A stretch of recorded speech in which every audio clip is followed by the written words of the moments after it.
aí galera, beleza? Então hoje eu vim conversar um pouco com vocês, uma opinião minha, né? Lembrando que eu não sou comunista, não sou bolsonarista, não sou esquerdista, eu não sou nada. Mas eu vim trazer um pouco o que eu penso sobre um assunto importante que tem subido de importância nos últimos tempos, que parece que o pessoal aqui no Brasil não presta atenção nessas coisas e é uma ameaça séria para nós. E, bom, eu não vou dar muito spoiler, vamos para o vídeo de hoje. Nos anos 30, o Brasil tinha uma doutrina de política externa chamada equidistância pragmática, que era basicamente assim: a gente sempre teve uma aproximação com os Estados Unidos, a gente estava se aproximando também com o Reich alemão, e de forma que a gente se mantinha no meio do pêndulo entre os dois, vamos dizer assim, né? E o que aconteceu? Isso permitiu que a gente conseguisse os melhores acordos possíveis, né, com os dois lados, né? Então, porque os dois lados tentaram conquistar a gente, vamos dizer assim, né, abrindo mão de mais coisas, né, nos dando mais coisas. Então foi muito benéfico pra gente. E isso só acabou depois, né, com a entrada do Brasil na guerra, que aí a gente se juntou aos aliados e derrotou o eixo, que era chefiado pelo Reich alemão. Enquanto o Brasil tem a fama internacional de ser o bom amigo da vizinhança, nossa política externa, desde a proclamação da República, sempre foi mais voltada para os Estados Unidos, de uma forma geral.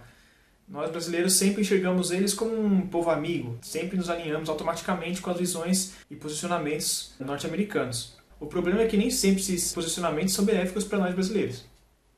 Apesar de eles aparentemente considerarem também a gente como um povo amigo, essa situação tem mudado nas últimas décadas. Desde a eleição do ex-presidente Lula, como eles consideravam que ele tinha um posicionamento contrário ao dos Estados Unidos, que ele realmente tinha, eles deram uma afastada do Brasil. Mas nada tão sério, né? Até porque uma boa parte da alimentação americana vem de produtos brasileiros e também é o dinheiro que os brasileiros gastam nos Estados Unidos, principalmente na Flórida. Mas principalmente nos últimos anos, depois da eleição do Bolsonaro, a gente tem sofrido muitas críticas e ataques de países que a gente considerou sempre parceiros, né? Como principalmente os Estados Unidos, mas também a França, a Alemanha e outros. E apesar de muitas dessas críticas serem fundadas, serem discursos só, elas fazem muito barulho, até porque a gente tem dentro do nosso país alguns agentes que atuam contra a gente mesmo. Aí a questão é que eles demonstraram que a gente não pode confiar neles, né? Até pela natureza da democracia, a cada poucos anos se troca um chefe de Estado e aí as relações podem mudar totalmente, radicalmente. Então fica complicado assim. Mas não é só isso que aponta que a gente não pode confiar neles, né? Principalmente nos americanos. Porque pela história eles têm vários exemplos que eles demonstram isso. Na Segunda Guerra mesmo com o começo dos conflitos, eles não foram ajudar logo de cara os britânicos, né? E depois da guerra, eles não ajudaram em nada com os chineses capitalistas a conter os comunistas que conseguiram conquistar todo o território continental do país. Nos anos 70 também. Eles abandonaram o Vietnã do Sul para a própria sorte, assim como eles fizeram com os curdos em 2019 agora. Além disso, é até estranho de falar, eles têm prejudicado as relações com a Arábia Saudita intencionalmente nesses últimos tempos, que é um dos principais parceiros de assim, várias décadas, barrando venda de armamento e tirando apoio deles ao conflito no Iêmen. E também tem se falado bastante, né, do abandono do governo afegão, agora com a retirada das tropas americanas de lá, que provavelmente eles não vão conseguir se manter no poder por muito tempo. Apesar de eles terem conseguido contornar os pontos mais antigos que eu falei, até pela situação do mundo naquele momento, esses pontos mais recentes estão sendo bastante explorados, até porque demonstra a fragilidade que está dentro dos Estados Unidos, até na questão democrática.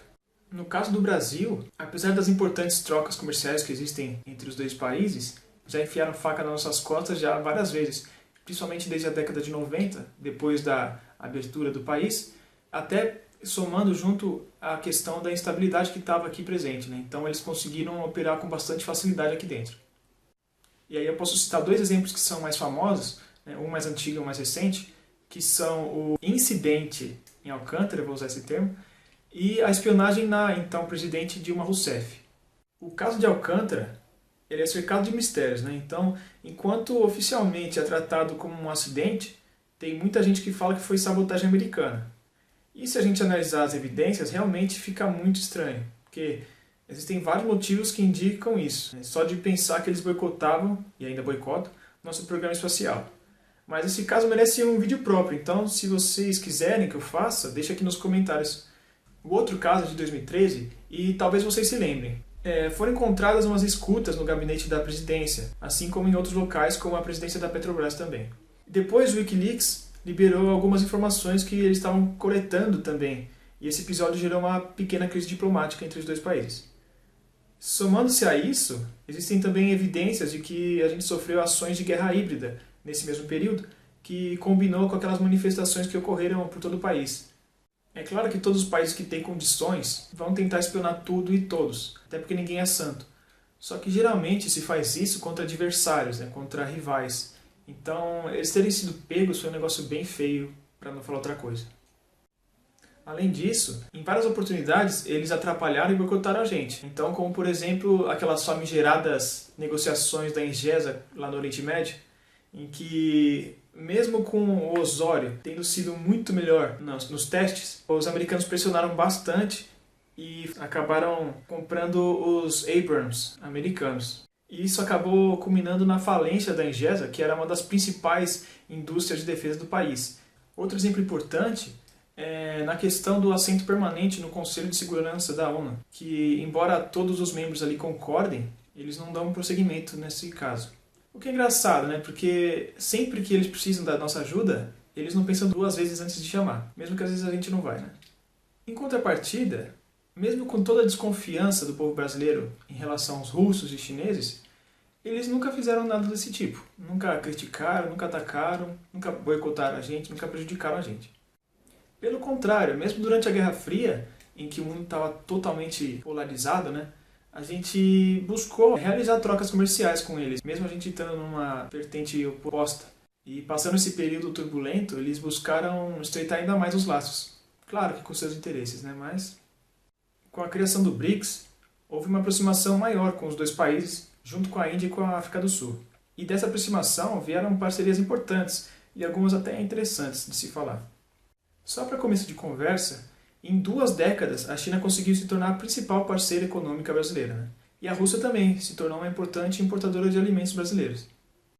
Diversas parcerias foram firmadas em diversas áreas, como por exemplo a tecnologia, a espacial, a infraestrutura, a energia, até a defesa, sendo que a maioria desses foi voltada para partes que ajudam no desenvolvimento nacional.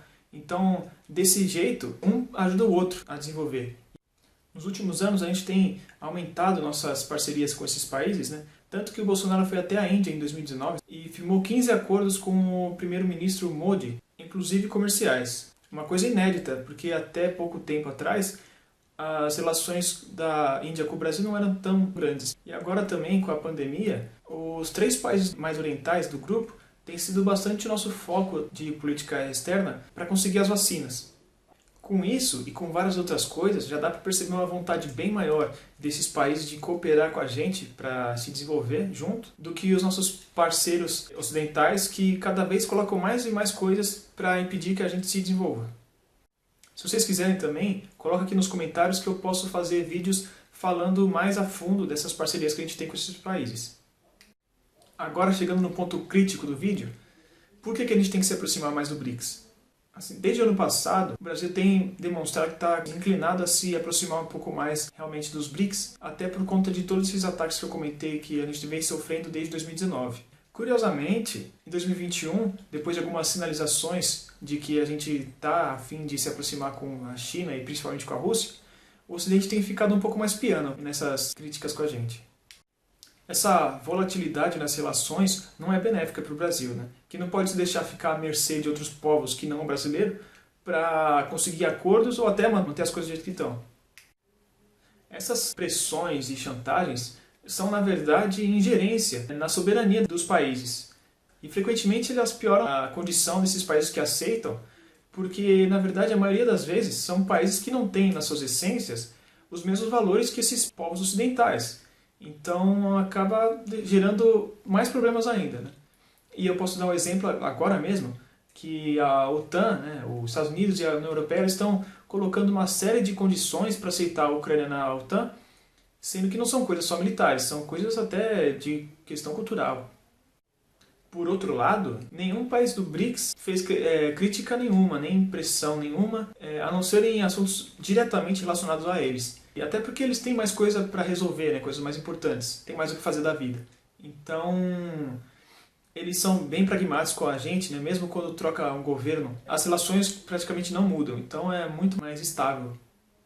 Apesar de o ideal ser, na verdade, a equidistância pragmática, como eu comentei no começo, para a gente alcançar essa equidistância, agora, a gente tem que se aprofundar nas relações com o BRICS, né, e dar uma esfriada leve com o Ocidente, até aproveitando as oportunidades que estão aparecendo para a gente cooperar e desenvolver junto, principalmente na área da tecnologia, que acaba transbordando para as outras áreas que eu comentei, né? Mas a gente tem muita coisa a acrescentar e aprender uns com os outros, né? Então, principalmente no campo tecnológico, como eu falei, mas na energia, infraestrutura, setor militar mesmo, a gente conseguiria muitos benefícios com parcerias com eles e com, claro, o que já vem bastante, o que é o comércio.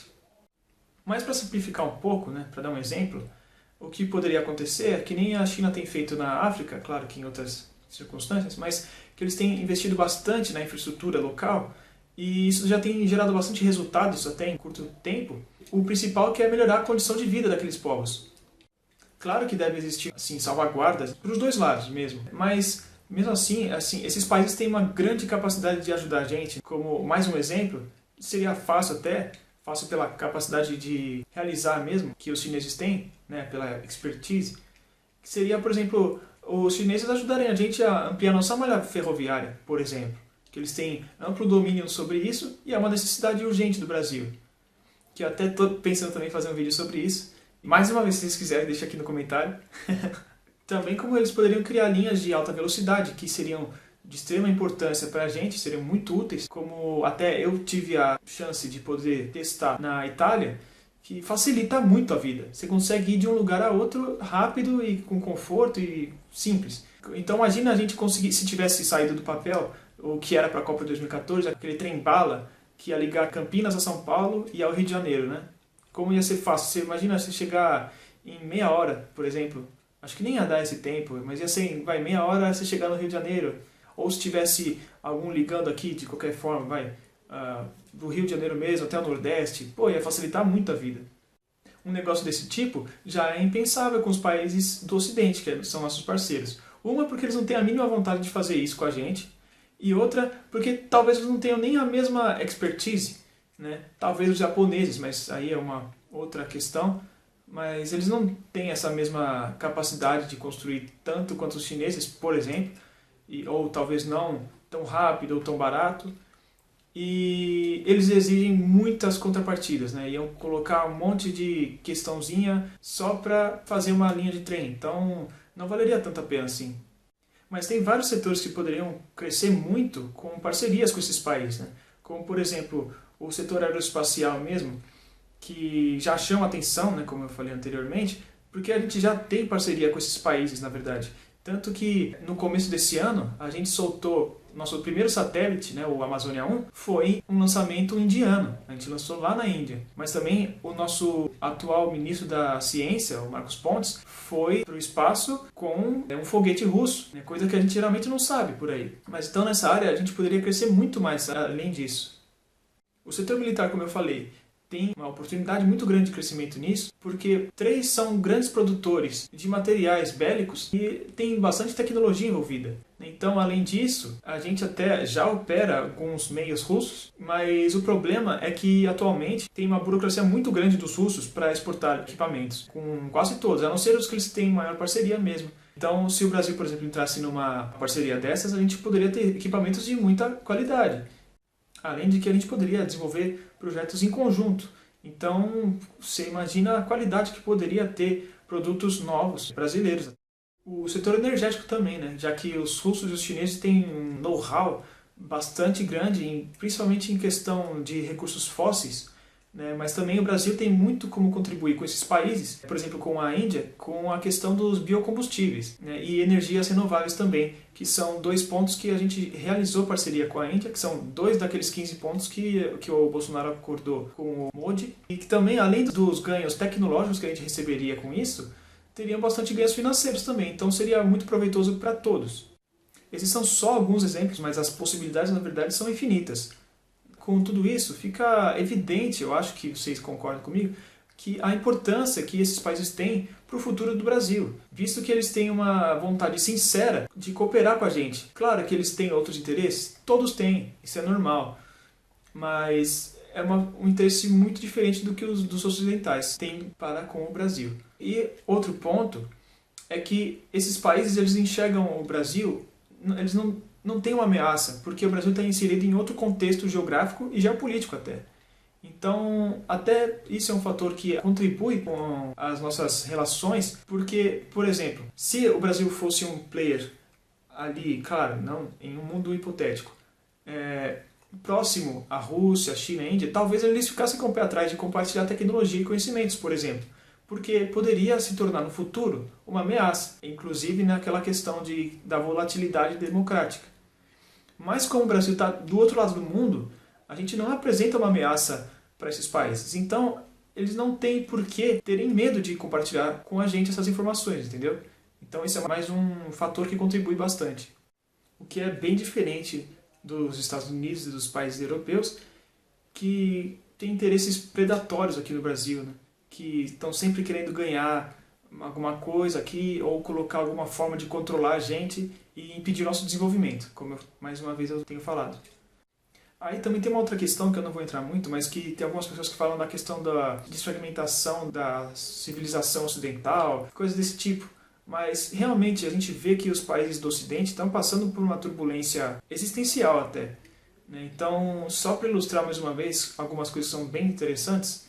Enquanto na França os produtores lá estão passando por muitos problemas, estão causando a discórdia lá, na China, que nunca teve uma tradição assim da produção de vinhos, eles não só transformaram uma área desértica em produtiva, como estão realizando, né, o cultivo, a produção de vinho, e mesmo eles não tendo o conhecimento, eles foram atrás, aprenderam, estão fazendo e estão querendo agora ser um destaque, o topo do mercado, que eles já estão conseguindo ser premiados, né, terem vinhos bons, o que é muito interessante a gente parar para analisar, que eles não têm essa tradição vinícola, né? Mas chegando perto do fim agora, eu acho importante a gente ressaltar uma coisa aqui agora também, para que vocês também não me interpretem mal. O problema do Brasil é que a gente só enxerga assim, um palmo na nossa frente. A gente tem uma incapacidade de compreender as coisas num espectro mais estratégico, um pouco mais a longo prazo, no nível do país mesmo, né? Porque aqui a gente tem aquela questão muito assim, eleitoreira, que quando o cara chega em qualquer cargo que for, ele só consegue pensar nos próximos 4 anos. Ele só vai querer pensar na reeleição, o que ele pode fazer para conseguir apoio político. E isso é muito péssimo para a gente, porque os caras eles não estão pensando no bem do povo ou do país, eles estão pensando no bem deles, no máximo no bem do partido. O que é lastimável, né? Porque, só fazendo uma comparação, a China é uma ditadura? É. Isso até, para eles, é um ponto positivo que permite o quê? Eles têm uma estabilidade política lá dentro. Até porque só tem um partido. Mas o que acontece? Eles conseguem pensar 30, 50 anos na frente. Então, o que está acontecendo com eles hoje não é de agora, não é política atual. É política dos anos 70. Agora, eles têm projetado para 2050, 2040, 2050. Então, quando chegar 2040 e 2050, eles vão colher frutos. Por quê? Porque eles estão plantando agora. Entendeu? O nosso problema aqui é que a gente fica muito preso nessa questão política ou ideológica. Então, isso complica um pouco. Por quê? Eu estou aqui falando para a gente se aproximar politicamente, não ideologicamente. Porque o problema é justamente esse. A gente está aproximado aos Estados Unidos ideologicamente e não politicamente. Isso não é bom também. Então, a gente tem que ser independente. A gente não pode ficar alinhado ideologicamente a ninguém, tanto no Ocidente quanto no Oriente, né? A gente não pode deixar que americano, chinês, alemão, ninguém, nem francês, ninguém pode falar o que o Brasil tem que fazer. Só o brasileiro, entendeu? Então a gente tem que se desprender um pouco desse pensamento que tudo de fora é melhor, né? Então que o brasileiro não tem capacidade, uma série de coisas. Porque a gente tem que entender o negócio. O chinês, se ele vier para cá, ele vai querer o bem do chinês. o bem da China, ele vai querer o melhor para ele. Claro, mas ele pode pensar em conseguir o bem para ele, conseguindo o bem para a gente. Entendeu? É diferente. O americano que vier para cá também, ele vai pensar no bem dele, no bem dos Estados Unidos. Se der, no bem do brasileiro também. Mas se não, não. Qualquer país que vier aqui vai ser assim. A questão é justamente que a gente tem que conseguir fazer parcerias que venham para cá, que ganham deles, mas que contribuam para a gente também. Né? Que foi o exemplo que eu dei lá na China da África. Que, por exemplo, eu vou chegar também num vídeo lá falando sobre isso, mas eles investem no país e tem os lucros deles. O país que está recebendo, ele não vai se preocupar nessa questão do dinheiro. Porque a China vai pagar e vai ganhar. Ok. O que para aquele país importa é o bem que aquilo vai fazer para aquele país, para aquela sociedade, para aquele povo. Entendeu? Então é isso que o Brasil tem que fazer também. Ah, você quer vir para cá? Você quer instalar uma empresa? Você quer investir em alguma coisa? Ok. Você pode ter o seu lucro, mas você vai ter que contribuir com a gente. Né? Então, porque assim, tem hora que complica eu falar um pouco assim, porque realmente tem coisas que a China faz, que eles vêm para cá, eles também têm um investimento predatório, vamos dizer assim, entre aspas, que eles têm realmente, por conta assim, das necessidades chinesas, eles estão indo pelo mundo todo comprando o que eles puderem. Algumas coisas são meio suspeitas? São, como por exemplo algumas infraestruturas. Eles não precisariam comprar pelas necessidades chinesas, mas eles compram porque eles vão querer, é uma chance deles controlarem aquele povo que eles comprarem alguma coisa, por exemplo. Mas também existe as necessidades deles. É que nem eles estão querendo sair um pouco do Brasil na questão da agricultura, porque o Brasil é o maior exportador de comida, assim, de alimentos do mundo, e os chineses são um dos maiores necessitados disso. Então, eles compram muita coisa da gente. Eles não querem ficar tão na mão da gente, então o que eles fazem? Eles estão comprando terreno, principalmente na África, mas em todo o mundo, para conseguir plantar o deles. Porque só lá onde eles têm, não tem como, é muita gente. Eles têm praticamente 9 Brasis dentro da China, de população. Entendeu? Então é muita gente. Então, resumindo, gente, para concluir o vídeo agora, apesar de a gente precisar manter as relações com o Ocidente, que são muito importantes para a gente também precisa manter boas relações com o Oriente, de forma que a gente fique independente, tanto politicamente quanto economicamente. Isso é muito bom se a gente conseguir chegar, porque além de ter essa independência, abre uma terceira frente, que vários países que olharem e não quiserem cair sob as garras, vamos dizer assim, de um ou outro, eles vão ver o Brasil como uma saída. Então isso pode ser bem benéfico para a gente, e assim talvez a gente se tornar a potência que o Brasil é por natureza, né? Bom, então é isso, pessoal.